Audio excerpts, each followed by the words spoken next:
Hi mga mi! Gagawa tayo ngayon ng coffee jelly milk. Tipid panghanda at patok na pang negosyo. Maglagay ng 2 liters ng tubig sa kaserola. Sunod ay ilagay na ang isang sachet ng instant coffee at 1/2 cup ng sugar. 2 sachet ng coffee flavor na jelly powder. Haluin mabuti hanggang matunaw ang sugar at jelly powder. Kapag nahalo na ng mabuti, ay tsaka natin bubuksan ang kalan. Iset sa medium heat.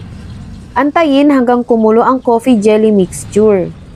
Kapag kumulo na, ay patayin na ang kalan.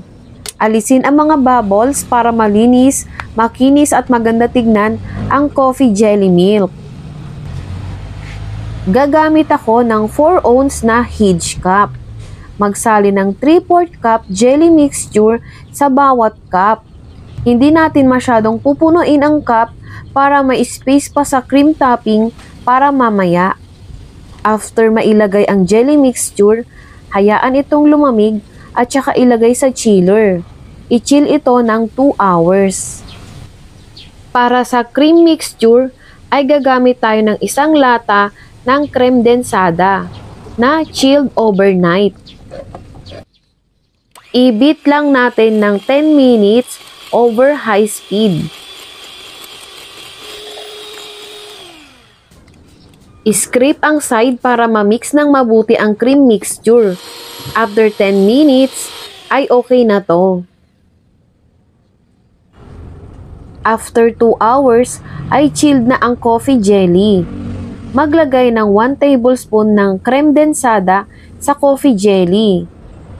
Dapat malamig na yung coffee jelly bago maglagay ng creme densada upang hindi lumabnaw ang cream mixture.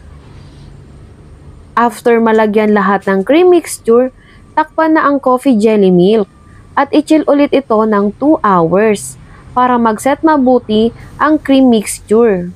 After 2 hours, ay ready to serve na ang ating coffee jelly milk. Ang shelf life ng coffee jelly milk ay 5 days sa chiller. Ayan mga mi, napakadali lang gawin ng coffee jelly milk. Tipid panghanda at patok na pang negosyo. Lalo na ngayong summer, pwede siya mabenta ng 10 pesos up to 15 pesos per cup. Nasa dulo ng video ang complete recipe, costing, and selling price.